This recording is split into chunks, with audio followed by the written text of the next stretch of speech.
avec l'apôtre Nyangok, nous avons pensé qu'il s'adresse à vous par rapport à un thème qui fait des vagues. Il a sorti un livre, J'ai vu le ciel, chronique de mes enlèvements, que vous pouvez avoir en français comme en anglais. Mais avant certainement de l'acheter, nous voulons lui poser quelques questions. Alors apôtre, vous avez vu le ciel? Oui, j'ai vu le ciel. Le Seigneur m'a fait la grâce de visiter le ciel, pas une fois, 2 fois, 3 fois, 4 fois déjà. Et il me tarde d'aller une 5e, une 6e, une 7e fois. Ça, c'est très intéressant. Je voudrais savoir, j'ai vu le ciel, chronique de mes enlèvements, c'est une expérience unique. Est-ce que vous pouvez nous dire juste en 1 minute comment ça s'est passé? Je m'intéresse à l'action, je veux savoir, est-ce que vous êtes mort? Est-ce que vous êtes endormi? Est-ce que vous avez rêvé? Qu'est-ce qui s'est passé, apôtre? Alors, je ne suis ni mort, ni je ne me suis pas endormi, je n'ai pas rêvé. L'enlèvement se produit la nuit du 3 juillet, alors que nous étions dans un temps de retraite. Ça faisait déjà 3 ans que nous étions dans un temps de jeûne et de prière non-stop. Et cette nuit du 3 juillet, nous étions ce jour-là aux États-Unis, dans la ville de Ashland, en Virginie. Et nous étions au temple à l'heure du culte du soir pendant l'adoration. Et puis, paf, je me suis entendu dire, au milieu de la louange, pendant que nous chantions et que nous adorions Dieu, je me suis entendu dire une phrase que je n'avais pas préméditée. Je ne sais même pas. Enfin, aujourd'hui, je pense que c'est le Saint-Esprit qui m'a fait dire cette phrase. Mais ça ne faisait pas partie ni de mes sujets de prière, ni de mes attentes. Je me suis entendu dire, Seigneur, depuis que je te sers et que je marche avec toi, tu ne m'as jamais fait voir où tu habites. Et puis, paf, j'ai été enlevé. Je me suis écroulé. Et puis je me suis retrouvé en train de marcher avec un ange qui me conduisait et nous montions des marches. Et puis nous sommes montés bien haut, nous sommes arrivés devant un grand portail blanc et c'est comme ça que la porte s'est ouverte.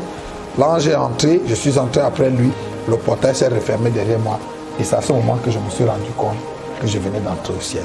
Oui, merci. Ça veut dire que c'était pendant un moment de prière qu'il y a eu cette transition, cet enlèvement. Et le Seigneur t'a certainement donné un message. Le Seigneur t'a donné des messages pour le corps de Christ. Est-ce que tu peux nous donner, apporte les grandes lignes de ce message adressé à l'Église? Voilà les grandes lignes. Je voudrais déjà vous encourager à lire ce livre. Il est disponible. Et puis si vous allez sur notre page YouTube, vous allez trouver des vidéos qui vont vous donner encore plus d'éclaircissements sur le sujet. Parce que là, on fait un survol. Donc, quand j'ai été enlevé, je me suis retrouvé dans le tunnel, sous le grand trône. Et le Seigneur a commencé à me parler. Nyangok, est-ce que tu as vu la cité lorsque tu es rentré dans la ville? Je lui ai dit oui. Et il m'a dit, est-ce que tu as remarqué que la cité est totalement construite? Je lui ai dit oui. Et il m'a dit, je t'ai fait venir ici pour 3 raisons. La première raison, c'était pour te montrer que la cité que Jésus est venu préparer pour les élus est déjà préparée. Et puis je lui ai dit oui. Il dit, c'est pour ça que je t'ai fait venir. J'ai répondu oui. Et puis il m'a dit, la deuxième raison pour laquelle je t'ai fait venir ici, c'était pour que tu saches que la seconde venue de Jésus pour enlever l'église est plus qu'imminente, mais que l'église sur la terre n'est pas prête. Et j'ai dit oui, Seigneur. Et puis il m'a dit la troisième chose qui était pour moi la plus grave et la plus difficile à digérer. Il m'a dit, si la trompette de l'enlèvement retentissait aujourd'hui, seulement un tout petit nombre de gens qui s'appellent chrétiens sur la terre seraient enlevés. Alors là, j'ai commencé à pleurer.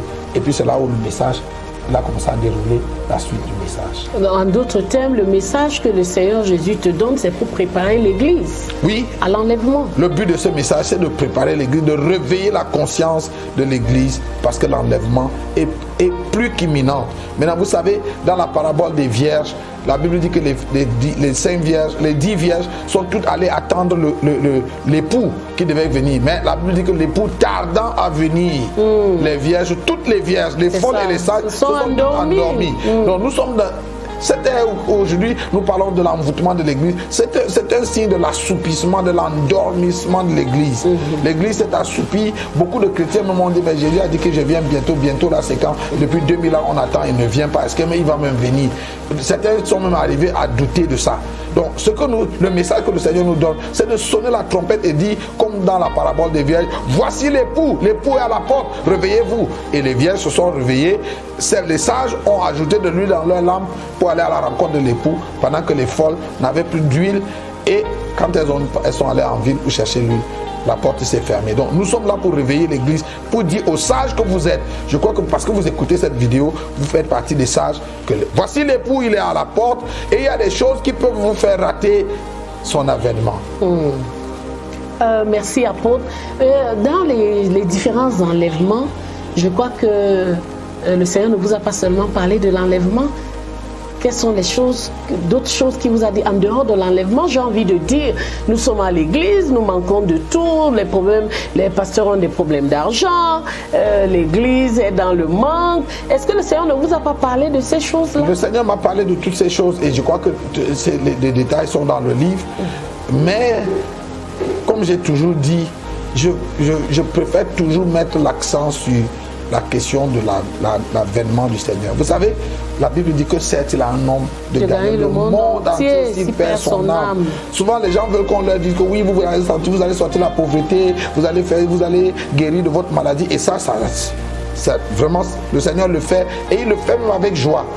Sauf que quand vous aurez eu tout cela, si vous n'êtes pas prêt pour le retour du Seigneur, si la trompette retentit aujourd'hui et vous n'êtes pas enlevé, vous êtes de tous les hommes ce que la Bible appelle le plus misérable. Voilà. Donc, je préfère que nous nous attardions sur la question de préparer l'église au retour du Seigneur au lieu de parler. Si le temps me permet, comme l'auteur de la lettre aux Hébreux dit, le temps me manquerait pour vous parler de ci ou de ça. Mais parce que le temps nous fait défaut, je souhaite que je prends plaisir à m'attarder sur cette première visite au ciel qui parle de l'idolâtrie et de la préparation de l'église au retour du Seigneur. Merci. Justement, nous allons revenir sur l'idolâtrie parce que je crois que c'est le message central parce qu'il me dit souvent que si les gens ne comprennent pas quelle est la place de Jésus, de Dieu dans leur cœur, même l'argent que Dieu leur donne va devenir une idole. Alors, comment sortir l'église de l'idolâtrie? Oui, mais il faut d'abord dire à l'église qu'est-ce que l'idolâtrie. Oui. Avant de les sortir l'idolâtrie, il faut qu'ils sachent que c'est l'idolâtrie. Vous savez, avant d'avoir vécu cette expérience, la seule définition que j'avais de l'idolâtrie, ou alors la définition conventionnelle que j'avais de l'idolâtrie, c'est les gens qui adorent les Canaries, les montagnes, les cours d'eau et les statuettes, et ainsi de suite. Et c'est ce que je savais. Quand Jésus me dit que si la trompette de l'enlèvement retentissait aujourd'hui, un petit nombre seulement de gens qui s'appellent chrétiens sur la terre seraient enlevés. Et je lui ai demandé, mais pourquoi seulement un petit nombre? Sa réponse était parce que l'église sur la terre est remplie d'idolâtrie. Et il est allé même plus loin en m'indexant, en disant, même ton église. Et je lui ai dit, non, à Alpha Naomi, dans notre église, il n'y a pas l'idolâtrie. Il m'a dit, oui, il y a l'idolâtrie dans ton église. Et je lui ai dit, Seigneur, s'il y a l'idolâtrie à Alpha Naomi, ça veut dire que toi et moi, nous n'avons pas la même définition de ce qu'est l'idolâtrie. Et je lui ai posé la question, c'est quoi l'idolâtrie? Voici la définition que le Seigneur m'a donnée. Je ne l'avais pas avant, je l'ai entendue de la bouche du Seigneur lui-même. Il m'a dit l'idolâtrie, c'est toute chose, quelle qu'elle soit, qui discute la place et l'attention avec Dieu dans notre cœur. Je lui ai dit, Seigneur, en français facile, ça signifie quoi? Et il m'a dit, l'idolâtrie, c'est tout ce que tu aimes autant que Dieu ou plus que Dieu. Tout ce à quoi tu voues une allégeance plus grande qu'à Dieu. Et vous savez, vu sous cet angle-là, vraiment 9,5 sur 10 des chrétiens qui viennent dans nos églises sont des idolâtres. Parce que les gens viennent à l'église et ils veulent plus se marier que de connaître Dieu. Ils veulent plus voyager, plus prospérer, plus avoir ci ou ça. En fait, la vraie chose qui les amène à Dieu ou qui les amène à l'église, c'est les choses qu'ils veulent. Et le témoignage ou alors la preuve de ça, c'est que très souvent, quand ils ont eu ce qu'ils voulaient, ils n'ont plus besoin de Dieu. Dieu est un échafaudage. Dieu, est devenu le moyen. Voilà. Est devenu le moyen ou l'outil qui nous permet d'atteindre notre fin. La fin, ce n'est pas Dieu. La fin, c'est le mariage. La fin, c'est le voyage. La fin, c'est la prospérité. La fin, c'est la guérison. Et Dieu devient l'outil que nous utilisons. Et c'est ça. Non seulement c'est l'idolâtrie, mais c'est insulter carrément l'œuvre de la croix, ce que Jésus a fait à la croix. Merci apôtre. Il est très intéressant de lire ce livre. Ce livre aide à une préparation intérieure, une préparation individuelle de chaque chrétien. Il y a beaucoup de thèmes qui y sont abordés dont il ne peut pas parler maintenant. Vous pouvez l'avoir sur Amazon.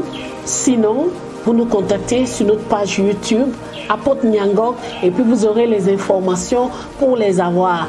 Alpha Naomi. Sur notre page Facebook aussi. Sur notre page Apôtre Facebook, Nyangok. Apôtre Nyangok, vous pouvez aller et puis vous serez certainement servi. Que Dieu vous bénisse et qu'il vous dispose à être prêt pour son avènement. Vous pouvez également appeler le numéro qui s'affiche au bas de l'écran et puis quelqu'un vous indiquera le point de vente le plus proche de vous.